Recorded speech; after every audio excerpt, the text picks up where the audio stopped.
What's up, YouTube? It's Dontavious Hill, three-time Team USA high jumper, five-time NCAA All-American, currently with a personal best of 7 feet, 5 inches, and I've coached hundreds of high school athletes to personal records, school records, national championship, All-American appearances, and state championships, right? And today, what we're going to be talking about is why parents are not always the best coach for our athletes. Okay. And the reason why I say this, and I'm going to walk through this throughout this entire video, is basically not because the parent doesn't love the child, but because there are things that are literally going to get in the way that are going to stop the child from being able to respond properly to the coaching just because it is the mom or the dad.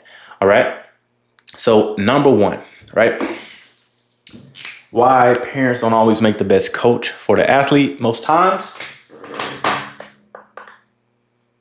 Children don't listen.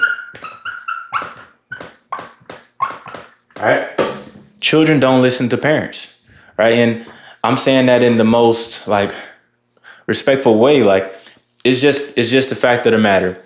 Children do not like to always follow direction. They do not always like to listen to the parent when it comes to something, especially when it's something that they care about, right? An athlete or a child can care a lot about something.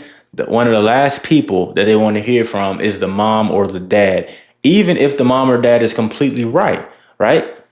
There have been cases when there's a child and the mom or dad, they say something that's completely right and the child still goes against it or still doesn't believe it because it's coming from that person in specific, right? So that is the first reason, guys. As simple as it may seem, one reason why parents do not always make the best coach for the athlete is simply because the athlete or the child just does not want to listen or does not want to comply in a way that's in line with the same way that their mom or dad thinks, because that's mom or that's dad, right?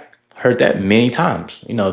It's not the same when it's coming from mom or dad. So it's so much better for that to come from an outside source, right? And not just any source, right? A lot of times it's better for the athlete to just get a better perspective. But, if I'm coaching your athlete and I've already jumped, I've already done everything they wanted to do, whether I've won the state championship, broken state record, school record, competed Division I, or even made Team USA, it's a whole lot different when it's coming from me versus when it's coming from, I would say, a parent who not that they haven't achieved, but more of the athlete just does not flat out want to listen. Okay? Number two here, guys. Basically, your athlete needs a different perspective.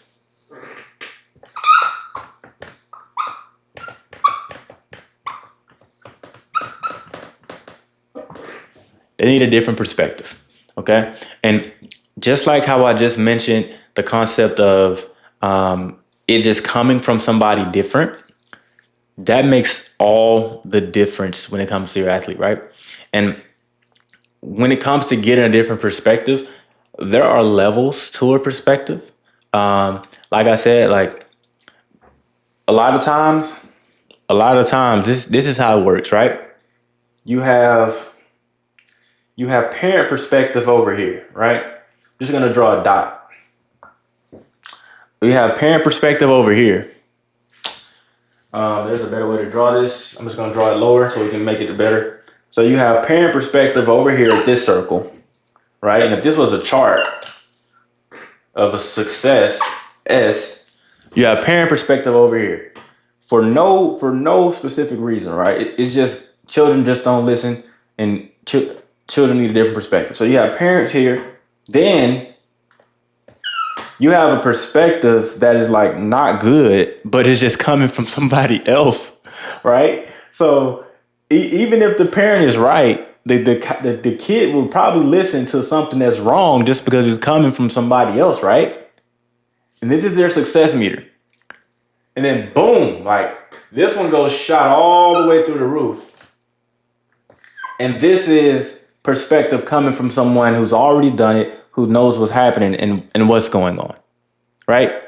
And that is how you can kind of think about the success meter or the trend that your athlete or your child will follow based off of where their instruction is coming from, right? So you have parent, then you have random, then you have coach.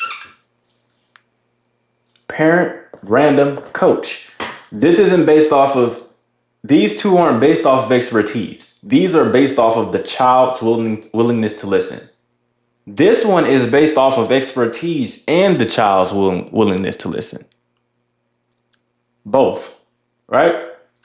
And that is why this is your most direct path to have an athlete who wants to succeed and actually achieving that success, whether that's jumping a personal record, whether it's getting school record, getting to state championship, making nationals for New Balance, Adidas, Nike, you name it. This is how you get there, right? And let's keep rolling, right? And the last thing that I want to mention here that holds us back, right? Or when we have a parent trying to coach an athlete and things don't really work out or go well, is emotions get involved.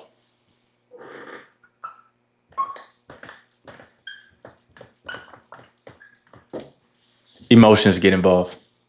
Okay? So to contrast, me as a coach or a coach in general helping your athlete succeed, we're here to do a job, right?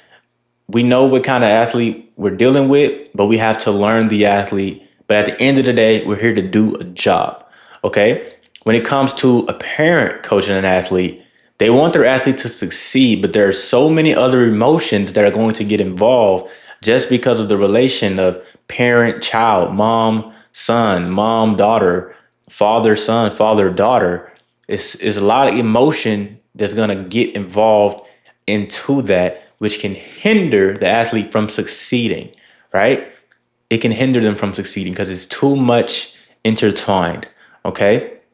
It's similar to in the professional field or focus of different professions, not it being better for you to go outside of someone that's in your family or work with someone that's not in your family or get instruction or go to a doctor that's not in your family, because there will be bias, there will be emotional attachment, there will be different things that's going to hinder the overall quality of the outcome that your athlete will get. Okay, and the same thing is true when it comes to coaching, right? So if you're the parent or the coach of a high school high jumper and you're looking for some guidance that's going to help your athlete actually shoot through the roof, whether they're on the aspect of breaking their PR, breaking their school record, or they just struggle with their confidence, then my name is Dontavious Hill. I've jumped 7'5" in the high jump, and I coach high school athletes all across the nation, and I'm here to help, right? So if you guys want me as your coach, apply for coaching down below